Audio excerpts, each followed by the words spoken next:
ఇప్పుడే కింద sulphur sulphur Carter చూసి వస్తున్నాం. ఇది లావా వలన ఫామ్ అయిందంట. ఇప్పుడే 5:15 అవుతుంది. కొండపైన చల్లగా సన్లైట్ అవుతుంది. ముక్కులు మాత్రం తెగబట్టేసాయి. కిందికి మాత్రం వెళ్ళినప్పుడు చాలా కష్టంగా ఉంది. నేను మాత్రం ఇప్పుడే జస్ట్ మాస్క్ తీసేసి చూస్తున్నా. ఇంకా ఆ పై కొండ దాకా కొద్దిగా వెళ్ళి అక్కడి నుంచి మళ్ళీ నడుచుకుంటూ మళ్ళీ కిందికి వెళ్ళిపోవాలి. ఇది పాపం వీళ్ళ కష్టాలు. ఇక్కడ సల్ఫర్ని ఎక్స్ట్రాక్ట్ చేసే మైనర్స్ ఉన్నారు కదా, మైనింగ్ చేసే జనాలు, మైనింగ్ చేసే కార్మికులు, వాళ్ళ కష్టాలు, వాళ్ళ జీవితాలు ఎలా ఉన్నాయో వాటి గురించి నేను తర్వాత స్టోరీ చెప్తా. చూశాను దగ్గర నుంచి, కొంతవరకు వీడియో తీశాను. వాళ్ళ జీవితాలు చూసినప్పుడు నాకు అనిపించింది, ఎవడి జన్మకు ఎవడు కారణం, ఎవడి కర్మకు ఎవడు కారణం అని. వాళ్ళు కూడా అనుకుంటుండొచ్చేమో, నా జన్మకు నేను కారణం కాదు, నా కర్మకు నేను కారణమని. వాళ్ళ జన్మకు అబ్యూస్గా వాళ్ళ అమ్మ నానే కారణం, కానీ వాడి కర్మకు కూడా వాడే కారణం కదా.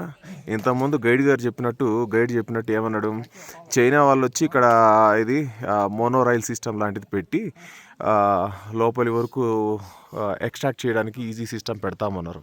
కానీ వాళ్ళు ఒప్పుకోలేదంట. ఒప్పుకుంటే వాళ్ళ ఉద్యోగాలు ఎక్కడ పోతాయని.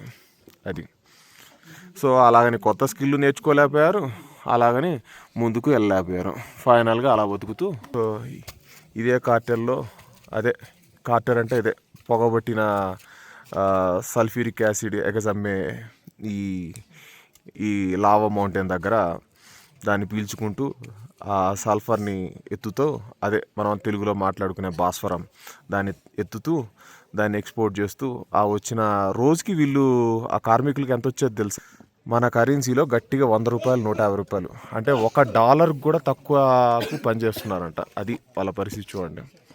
సో అలాగని స్కిల్ పెంచుకోలేకపోతున్నారు, అలాగని ముందుకు వెళ్ళలేకపోతున్నారు. స్కిల్ పెంచుకోలేకపోతే పరిస్థితి ఇది. సో అట్లీస్ట్ వాడి జన్మకైతే వాడి తల్లిదండ్రులు కారణం, వాడి కర్మకైతే వాడే కారణం కదా.